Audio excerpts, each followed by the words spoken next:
আশাকর্মীর চাকরি পাইয়ে দেওয়ার নামে টাকা নেওয়ার অভিযোগ। মুর্শিদাবাদের সাগরদিঘির কাবিলপুরে পঞ্চায়েত সদস্যের বিরুদ্ধে অভিযোগ রয়েছে। 1.5 লক্ষ টাকার বিনিময়ে চাকরি দেওয়ার আশ্বাস দিয়েছিলেন। অভিযোগ অস্বীকার করেছেন পঞ্চায়েত সদস্য ইফতিকার আলম।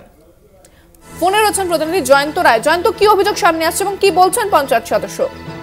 দেখো ইন্দ্রাণী, আশাকর্মীর চাকরি করে দেওয়ার প্রলোভন দেখিয়ে টাকা নেওয়ার অভিযোগ পঞ্চায়েত মেম্বারের বিরুদ্ধে। ঘটনাটি ঘটেছে মুর্শিদাবাদের সাগরদিঘি ব্লকের কাবিলপুর পঞ্চায়েতের পোড়াপাড়া এলাকায়। অভিযুক্ত ওই মেম্বারের নাম ইফতিকার আলম। তিনি সিপিএম সমর্থিত নির্দল মেম্বার। জানা যায় ওই এলাকায় তারিফুন খাতুন নামে এক মহিলার কাছে থেকে আশাকর্মীর চাকরি করে দেওয়ার নাম করে নগদ 20,000 টাকা নেয় ওই মেম্বার। এদিকে ওই অভিযোগ কে পুরোপুরি ভিত্তিহীন ও ষড়যন্ত্র বলে উড়িয়ে দিয়েছে অভিযুক্ত ইফতিকার আলম।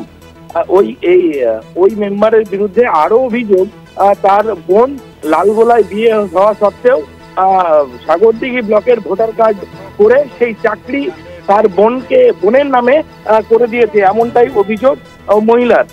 এই অভিযোগ করেন বিডিও, এসডিও ও সহ বিভিন্ন সরকারি দপ্তরে নালিশ জানিয়েছেন। সমস্যার সমাধান না হলে কোর্টে যাওয়ার হুমকিও দিয়েছেন অভিযোগকারী। ইন্দ্রাণী, ধন্যবাদ জয়ন্ত।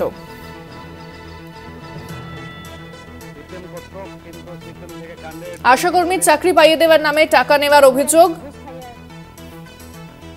এবং অভিযোগ মুর্শিদাবাদের সাগরদিঘির কাবিলপুর পঞ্চায়েত সদস্যের বিরুদ্ধে 1.5 লক্ষ টাকার বিনিময়ে চাকরি দেওয়ার আশ্বাসের অভিযোগ অস্বীকার করেছেন পঞ্চায়েত সদস্য ইফতিকার আলম।